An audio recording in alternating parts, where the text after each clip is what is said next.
5/18 भाग है। ठीक है, यहाँ पे देखिए क्वेश्चन में मेंशन है, इंग्लिश में भी सेम मेंशन है। तो area O A P B जो है वो बराबर है 5/18 एरिया ऑफ सर्किल। ठीक, तो कह क्या रहा है कि ओ ए ओ बी अर्थात इस एंगल को आपको फाइंड करना है। ए ओ बी का जो एंगल है एक्स, यहाँ पे लिखा हुआ है, देखा कह रहा है कि क्वेश्चन में ही कह रहा है कि एक्स का मान आपको ज्ञात करना है। तो देखिए, अगर जो त्रिज्यखंड जो आप सेक्टर देख रहे हैं उसका जो एरिया है, सर्किल के एरिया का 5/18 है, तो वो त्रिज्यखंड में जो एंगल बनेगा उस एंगल का मान भी होगा पूरे टोटल सर्किल के द्वारा जो एंगल बनता है। टोटल सर्किल के द्वारा कितना एंगल बनेगा? 360 डिग्री का बनेगा, आपको पता है। तो 360 डिग्री का 5/18 भाग ही होगा वो एंगल x, जो त्रिज्यखंड का जो एरिया आपने निकाला है वो ए पी बी जो है। तो इसको जो है आप डिवाइड कर दीजिए तो 18 से हो जाएगा 20 और 20 बचे 100। तो 100 डिग्री अर्थात 100 जो है डिग्री एंगल होगा। x का मान आपका यहाँ से निकल के आसानी से आ जाएगा। x का मान क्या हो जाएगा आपका? 100 डिग्री। तो क्वेश्चन बहुत सिंपल था। जैसे कि अगर आप ये आसानी से समझना चाहते हैं, मान लीजिए कोई सर्किल है, तो मैं ये सेंटर है, तो यहाँ से सेंटर से मैंने मान लीजिए 90 डिग्री पे, तो अगर 90 डिग्री पे हर एक चतुर्थांश इसको कितने भागों में बांटता है? 1/4 एरिया में डिवाइड कर देगा। ठीक है, अगर मैं कह दूं कि इस जो त्रिज्यखंड आप देख रहे होंगे, ठीक, इस त्रिज्यखंड का जो है एरिया होगा, टोटल सर्किल के एरिया का 1/4 है, तो इसके द्वारा जो बना हुआ जो एंगल यहाँ पे आप देख रहे हैं वो भी जो है टोटल सर्किल के द्वारा बना हुए एंगल का भी 1/4 ही होगा। तो अर्थात 360 का 1/4 करेंगे तो आपको कितना आ जाएगा? 90 डिग्री आ जाएगा। तो इससे भी आपको पता चल रहा है कि जो है कि प्रूफ हो रहा है कि 5/18 भाग ही वो एंगल का भी मान होगा। तो ऐसे क्वेश्चन भी अगर एग्जाम में आएंगे फिर से दोबारा, तो आप इसको आसानी से कर सकते हैं। आइए अब नेक्स्ट क्वेश्चन देखते हैं। नेक्स्ट क्वेश्चन देखिए, टाइम एंड वर्क से है। कह रहा है कि अजय जो है 12 दिनों में एक पेंटिंग बना सकता है। कह रहा है कि अमित जो है अजय से 70% अधिक कुशल है, तो इसी पेंटिंग को बनाने में अमित को कितने दिन लगेंगे, ये आपको ज्ञात करना है। देखिए, अगर अजय, मैं यहाँ पे लिख देता हूँ अजय और एक तरफ अमित। देखिए, कई लोगों को करने का ऐसे क्वेश्चनों का अलग अलग तरीका होता है, वो अपने मेथड से भी कर सकते हैं, आंसर आपका सेम मैच करेगा। तो देखिए, इसमें क्या है कि अजय अगर 12 दिन में कोई काम कर रहा है, ठीक है, तो अमित मान लीजिए x दिन में काम कर रहा है। अमित, देखिए x यहाँ पे मानने की कोई ज़रूरत नहीं है, मैं यहाँ पे बता रहा हूँ, x ही आपको फाइंड करना है। बहुत सिंपल क्वेश्चन है और भी मेथड से इसको किया जा सकता है। तो 12 दिन है, अगर अजय की इफिशियंसी मान लीजिए 1 है, ठीक है, तो अमित की इफिशियंसी कितनी है? क्योंकि 70% अधिक है तो 1.7 हो जाएगी। ठीक है, अब और दूसरा मानना चाहते हैं तो मान सकते हैं। अगर मैं मान लूँ अजय की इफिशियंसी 10 है तो अमित की इफिशियंसी कितनी हो जाएगी? 17 हो जाएगी। अगर इसको मैं 100 मान लूँ तो अमित की इफिशियंसी 170 हो जाएगी। आपके ऊपर है, जैसा आप कंसिडर करना चाहते हैं, कैलकुलेशन आप आसान करना चाहते हैं। तो मैं मान लेता हूँ, मान लीजिए ये 10 पे है जो है सही हो जाएगा। 10 अगर लेते हैं तो कैलकुलेशन सही रहेगा। अब देखिए क्या होगा कि अगर हमने मान लिया इसकी इफिशियंसी 10 है तो अमित की इफिशियंसी 17 हो गई। अब देखिए 12 दिन और 10 इफिशियंसी, तो टोटल वर्क कितना हो जाएगा? दोनों का मल्टीप्लिकेशन कर दीजिए तो आ जाएगा कितना? 120। ये टोटल वर्क डन बराबर होगा 17 में x का मल्टीप्लिकेशन करेंगे तब, क्योंकि x डेज यहाँ पे मैंने कंसीडर किया हुआ है, ठीक, और 17 क्या हुआ है? 17 क्या है? इसकी एफिशिएंसी है, ठीक। तो एफिशिएंसी में अगर डेज का मल्टीप्लिकेशन कर देंगे तो आप वर्क डन निकल जाता है। तो दोनों का वर्क डन तो सेम ही है, ठीक है, दोनों का वर्क डन बराबर कर दीजिए। तो x का मान क्या आ जाएगा? 120/17, और 17 को आप डिवाइड करेंगे तो 17 सत्ते 119 और 1/17 इतने दिन में ये काम पूरा कर सकता है। तो सिंपली कई लोग जो है कई तरीके से अलग अलग कर सकते हैं। बहुत ही सिंपल क्वेश्चन था ये, टाइम एंड वर्क का क्वेश्चन था, एफिशिएंसी से रिलेटेड क्वेश्चन था। तो ऐसे क्वेश्चन आप लोगों ने किया भी होगा। आइए अब नेक्स्ट क्वेश्चन देखते हैं। नेक्स्ट क्वेश्चन देखिए साइंस से रिलेटेड है। कह रहा है कि आधुनिक आवर्त तालिका में कितने समूह या आवर्त मौजूद हैं। इंग्लिश में कह रहा है how many groups and periods are present in the modern periodic table. तो मॉडर्न पीरियडिक टेबल में कितने ग्रुप्स हैं, कितने पीरियड्स हैं, ये आपको याद रखना होगा। देखिए केमिस्ट्री में मोस्टली जो क्वेश्चन एलपी में आए हुए थे, एलपी में अगर मैं बात करूं तो एलपी में मोस्टली क्वेश्चन बहुत ज़्यादा जो है पीरियडिक टेबल से क्वेश्चन अच्छे खासे आए हुए थे। तो हर दिन के हिसाब से देखूं तो हर दिन में हर शिफ्ट में जो है कि मैक्सिमम शिफ्टों में 1 या 2 क्वेश्चन पीरियोडिक टेबल से मिल जा रहे थे। तो आपको पीरियोडिक टेबल अच्छे से पढ़ना होगा और उसमें हर ग्रुप को पढ़ना होगा, इनर्ट गैसेस कौन कौन सी हैं, कुछ स्पेशल एलिमेंट का जो है आपको एटॉमिक नंबर भी आपको याद रखना होगा। इलेक्ट्रॉनिक विन्यास भी कई में पूछ रहा था, तो एटॉमिक नंबर भी आपको याद रखना होगा। कभी कभी जो इलेक्ट्रोनेगेटिविटी से भी रिलेटेड क्वेश्चन पूछा हुआ था, तो आपको पीरियोडिक टेबल थोड़ा सा अच्छे से पढ़ना पड़ेगा। आरआरबी जेईई में क्वेश्चन जरूर इससे बनेगा। तो देखिए यहाँ पे क्वेश्चन क्या पूछ रहा है, ग्रुप्स और पीरियड्स की बात कर रहा है। तो आप सभी लोगों ने पढ़ा होगा कि 18 ग्रुप्स और 7 पीरियड्स हैं मॉडर्न पीरियोडिक टेबल में। ठीक है, मॉडर्न पीरियोडिक टेबल में आपके जो है 18 ग्रुप्स और 7 पीरियड हैं, इसको आपको याद रखना होगा। बाकी इससे भी रिलेटेड और भी क्वेश्चन जो आएंगे मैं उसको कराता रहूँगा। आइए अब नेक्स्ट क्वेश्चन देखते हैं। नेक्स्ट क्वेश्चन देखिए रीजनिंग से है, ये बहुत अच्छा क्वेश्चन है। आप देखिए क्वेश्चन काफ़ी बड़ा दिया हुआ है, बस आपको जो है इसको स्टेप बाय स्टेप करना है। कई लोग जो है इसको एक बार पढ़ते हैं फिर अब स्टेप बाय स्टेप फॉलो करते हैं, तो उसमें उनका टाइम ज़्यादा लॉस हो जाता है और बीच में थोड़ा सा भी गड़बड़ी होती है तो इनका टाइम जो है उनका डबल लग जाता है और क्वेश्चन को डिप्रेशन में आकर छोड़ देते हैं। क्वेश्चन बहुत आसान है, बस आपको एक बार स्टेप बाय स्टेप पढ़ना है।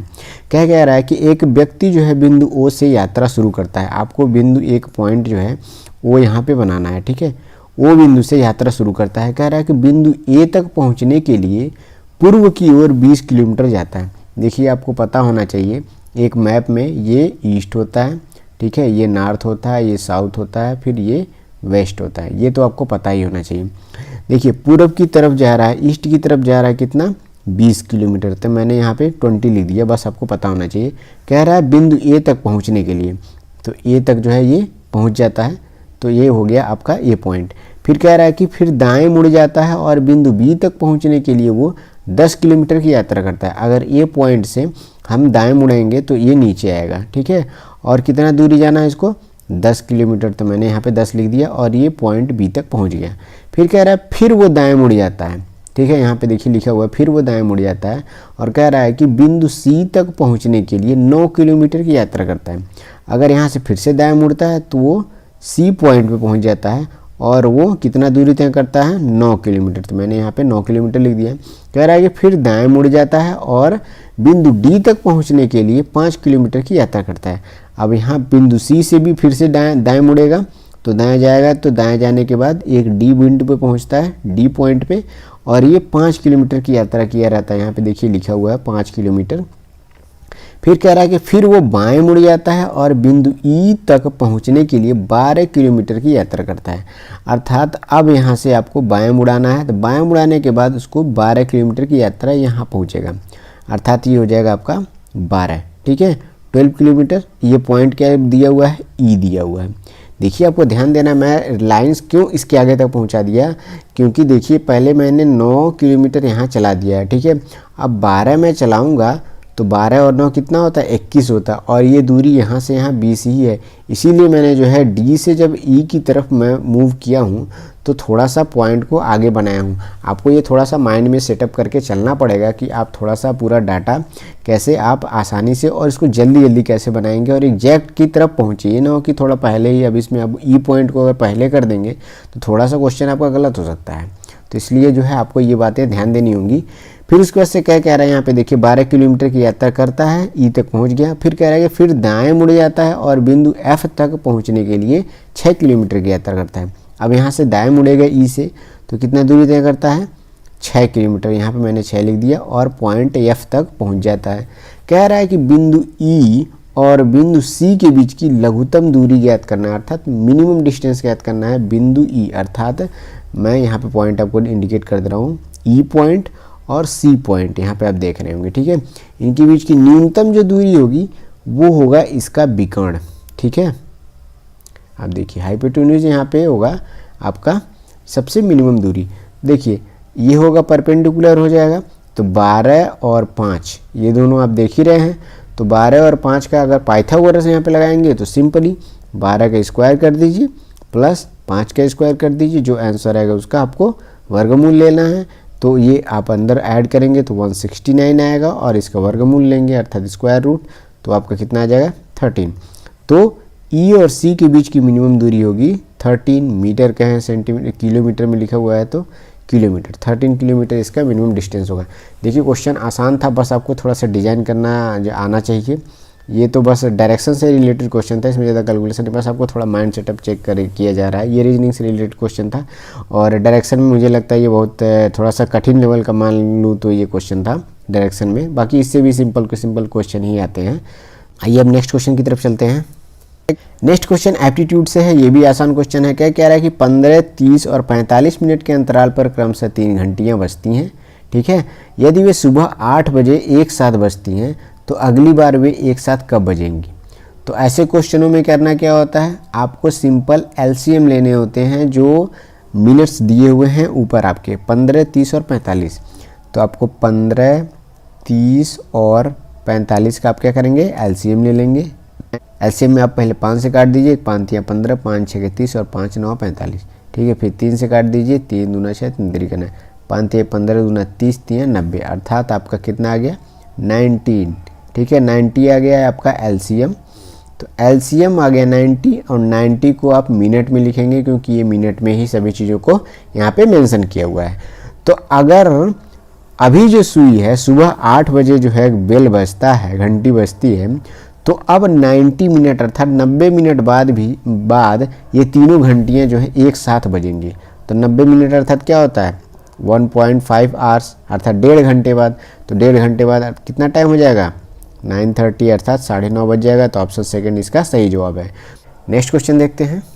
नेक्स्ट क्वेश्चन देखिए क्या है, ये भी रीजनिंग से कह रहा है कि घड़ी में 2:30 बज रहा है अर्थात 2:30 बजने पर घड़ी की सुइयों द्वारा कितना अधिक कोण बनेगा। कितना अधिक कोण अर्थात जो है आपको बताना है, आपको कितना जो है ऑब्ट्यूज एंगल, ठीक है, इसको अधिक कोण कहते हैं। ऑब्ट्यूज एंगल कितना फॉर्म होगा घड़ी में, आपको बताना है। टाइम कितना दिया है 2:30। तो अगर कई लोग क्या होता है, आप प्रैक्टिस शुरू में करके जाते हैं कि घड़ी और कैलेंडर से भी क्वेश्चन हमें करके जाना है। एग्जाम में आपने घड़ी के क्वेश्चन आपने प्रैक्टिस करके मान लीजिए नहीं गए और ये क्वेश्चन देखा तो तुरंत आपके दिमाग में आता है मैंने तो घड़ी पढ़ा ही नहीं और जो है मैं इसको छोड़ देता हूँ। तो ऐसे क्वेश्चन छोड़ने की भी ज़रूरत नहीं है। देखिए फार्मूला बेस्ड तो होता ही है जो आसानी से लग जाए, लेकिन कम से कम आप इसको पढ़िए और पढ़ने के बाद देखिए इसको बिना फार्मूले से भी आप लगा सकते हैं। मैं यहाँ पे आपको सिंपल एक घड़ी बना के दिखा रहा हूँ। देखिए यहाँ पे बज गया 12, ठीक है, ये हो गया 1 और ये हो जाएगा 2 और ये हो जाएगा 3, 4, 5 और ये 6, ठीक है, 7, 8 और 9, 10, 11, ठीक है। तो ये हो गया 12 और ये 3। अब देखिए ये हो गया 6। तो अगर कह क्या रहा है कि 2:30, तो देखिए मतलब छोटी सुई एकदम बीचों बीच में होगी, ठीक है, यहाँ पे, ठीक, और बड़ी सुई किस पे होगी 6 पे होगी, ठीक। ये तो आपको पता ही है ना 2:30 पे यही होगा घड़ी का अरेंजमेंट, सुई का अरेंजमेंट होगा। अब आपको फार्मूले की ज़रूरत क्या है, अगर इतना तो आप जानते ही होंगे ना, 5 मिनट में जो है वो 30 डिग्री का गैप होता है। ये तो आपको पता ही है, मतलब 5 मिनट में 30 डिग्री गैप। तो 30 डिग्री यहाँ पे हो गया, देखिए यहाँ पे, यहाँ से यहाँ के बीच में 30 डिग्री, फिर इसके बीच में 30 डिग्री हो गया, फिर यहाँ पे 30 डिग्री हो गया। तो इसके बीच में तो पूरा यहाँ से यहाँ तक का जो हो गया ये तो 90 डिग्री आपको दिख ही रहा है, ठीक है, 90 डिग्री दिख रहा है। अब इसमें देखिए जब छोटी सुई जब 2:30 बजेगा अर्थात 2:30 होगा तो इस वाले जो हिस्से में सिर्फ मिडिल में एकदम सुई होगी और 30 का कितना आधा हो जाएगा एंगल, अर्थात ये जो एंगल बनेगा वो कितना होगा, यहाँ से मैं अगर दिखा दूँ तो ये जो एंगल बनेगा वो 30 का आधा होगा और इधर का जो एंगल है ये तो 90 डिग्री है ही, ये तो 90 है ही, और ये कितना हो जाएगा 30/2 अर्थात 15। तो दोनों को जोड़ दीजिए, 90 + 15 कितना हो गया आपका 105। तो 105 आपका आंसर होगा, 105 डिग्री। तो ऐसे क्वेश्चन को तो फार्मूले की ज़रूरत ही नहीं पड़ी ना आपको। तो ऐसे क्वेश्चन आप छोड़ नहीं सकते। अगर नहीं भी पढ़े हैं तो एक बार देखिए, घड़ी बनाइए, आपको एंगल हो सकता है कि कोई ऐसे आंसर दिए हों जो दिया हो 140, फिर 160, फिर 180। तो ऐसे अगर ऑप्शन भी दिए होंगे तो आप इसमें निकालने की भी ज़रूरत नहीं, और 105 दिया हो तो आप तुरंत जो है 105 पे मार्क कर लेंगे। अगर हो सकता है थोड़ा सा आप एजुकेटेड गेस लगाएं तो। अब मैं इसको बता रहा हूँ कि कैसे आप इसमें फॉर्मूले के बेस पे जो है आप ऐसे क्वेश्चन को सॉल्व कर लेंगे। मान लीजिए थोड़ा कठिन क्वेश्चन आ गया इसमें, तो आप जो है कैसे एंगल निकालते हैं। तो देखिए हर जगह बताया जाता है, आप लोगों को भी अलग अलग तरीके बताए गए होंगे। मैं जानता हूँ कि 11/2, ठीक है, m-30h। इस फार्मूले पे अगर आप रखते हैं तो आपका एंगल निकल के आ जाएगा। m फॉर यहाँ पे क्या है मिनट, मिनट, कितना मिनट हो रहा है, और एच इज आर, ठीक है, आर अर्थात घंटा। तो यहाँ पे देखिए क्या लिखा है 2:30। तो देखिए मिनट की क्या जगह पे क्या है 30, तो मिनट की जगह पे हम 30 रख देते हैं।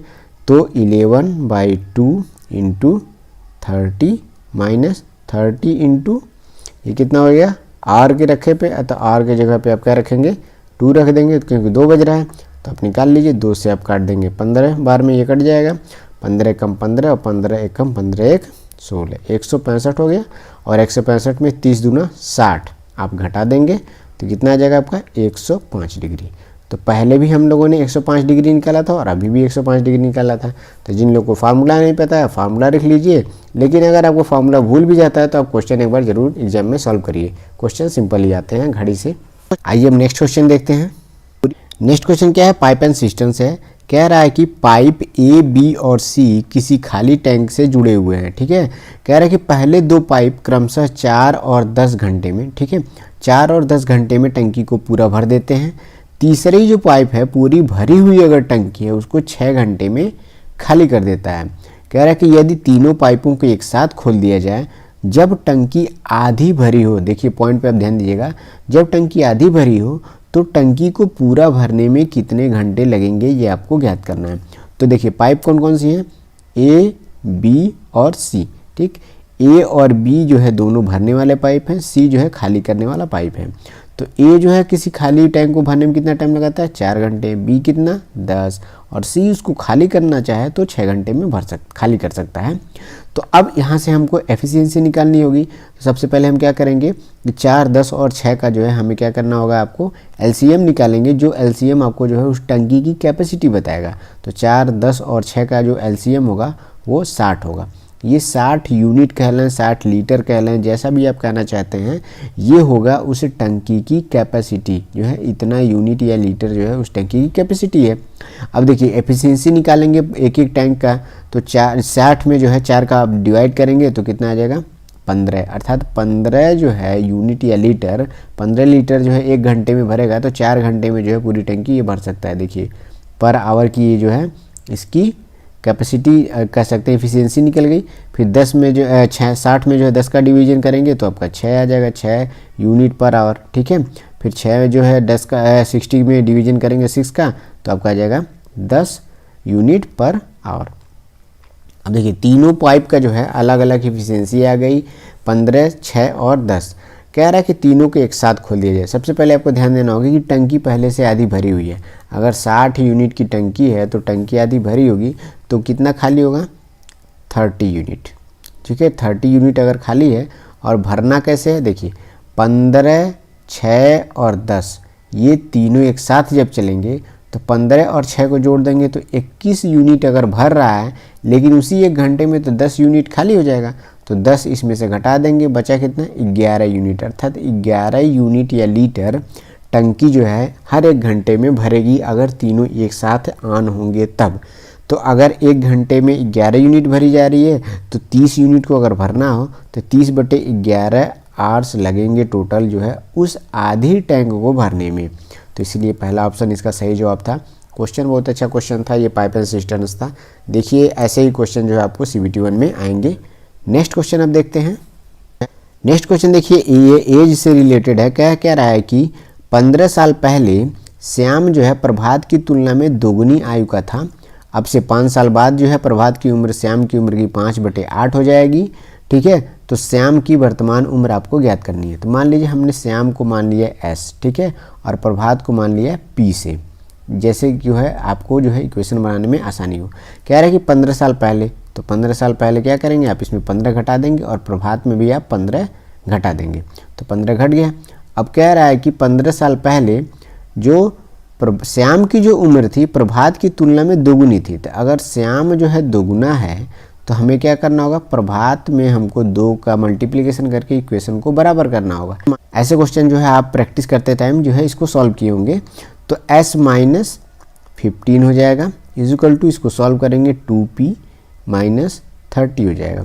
तो हो जाएगा S minus 2P is equal to -15 को इधर लेके आएंगे तो +15 हो जाएगा, तो हो जाएगा -15 सीधा यहाँ पे पहला इक्वेशन आपको बन जाएगा s minus 2p minus 15 equal to minus 15। तो अब देखिए उसके बाद से अब दूसरा स्टेटमेंट देखते हैं क्या कह रहा है कि अब से 5 साल बाद प्रभात की उम्र जो है श्याम की उम्र की 5/8 होगी।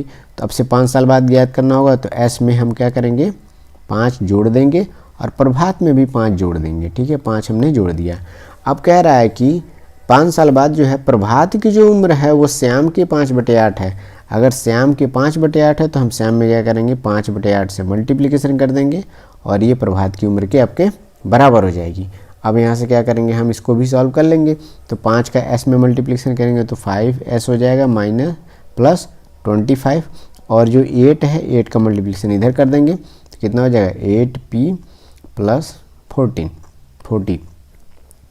अब ये इक्वेशन क्या बन जाएगा 5s minus 8p equal to हो जाएगा प्लस 25 इधर आएगा तो माइनस में आ जाएगा तो हो जाएगा प्लस 15। आपका जो है ये इक्वेशन 2 बन गया। तो पहला इक्वेशन आप भी देख रहे हैं, दूसरा इक्वेशन देख रहे हैं। तो अब क्या करेंगे सबसे पहले हम जो पहले इक्वेशन में 4 का मल्टीप्लिकेशन करके हम p वाला फैक्टर बराबर करेंगे। क्यों? क्योंकि हमें श्याम की वर्तमान उम्र निकालनी है और श्याम की वर्तमान उम्र निकालने के लिए हमें क्या करना होगा p वाला फैक्टर जो है हमको इसमें इक्वेशन से हटाना होगा। तो p में पहले इक्वेशन में हम 4 का मल्टीप्लिकेशन करेंगे तो ये हो जाएगा 4s minus 8p is equal to कितना हो जाएगा माइनस 60। तो ये हो जाएगा आपका। अब पहले इक्वेशन में से जो नया इक्वेशन बना तीसरा इसको आप घटा दीजिए तो ये माइनस हो जाएगा, ये प्लस हो जाएगा, ये प्लस हो जाएगा।